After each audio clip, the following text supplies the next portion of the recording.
Hello mga langga, magluluto tayo ngayon ng pesang tilapia.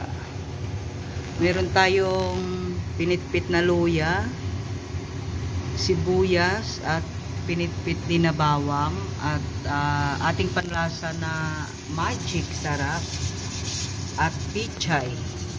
Dahil wala tayong sibuyas dahon, yan lang ang kaya nating ilagay, kaya pwede rin naman na kulang sa ingredients, pero isikapin natin ganun pa rin ang lasa, maging masarap. Okay, simulan na natin.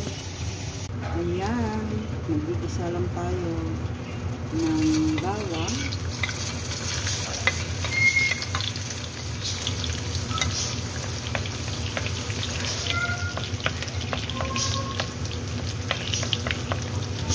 Hintayin lang natin na mag-golden brown.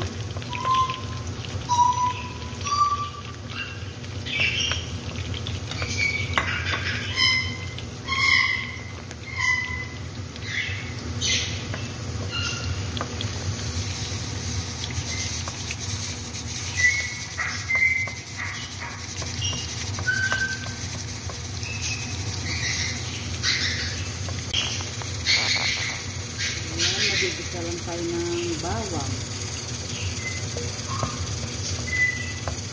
Yung golden brown na siya, ilagay natin ang sibuyas.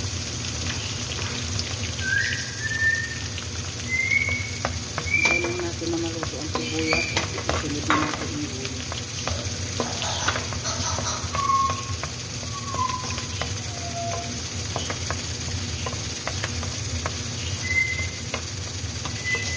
Ayan, pwede na isunod ang luya.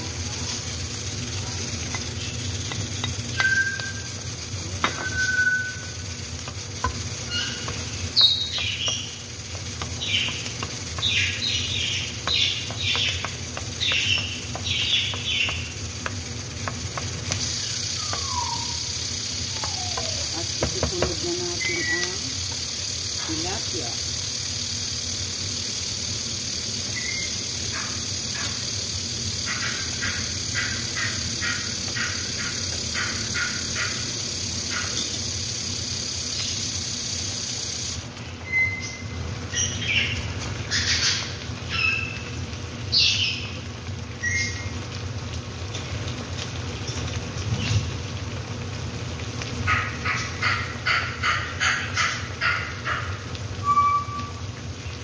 Ang ilalagay natin mga langga ay yung bigas na tubig.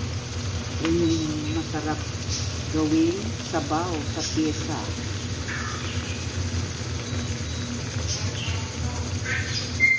Ayan.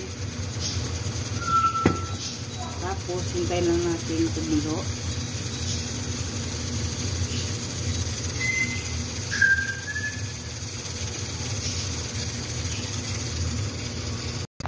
Ayan, luto na ang ating isda. Pwede na nating ilagay ang pichay.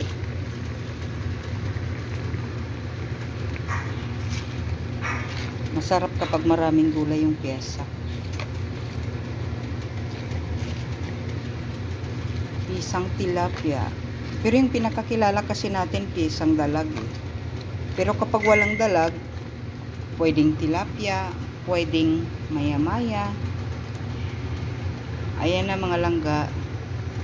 Hintayin na lang natin na maluto yung gulay. Sarap. Ayan, luto ng ating pisang tilapia. Kainan na. Salamat sa panonood.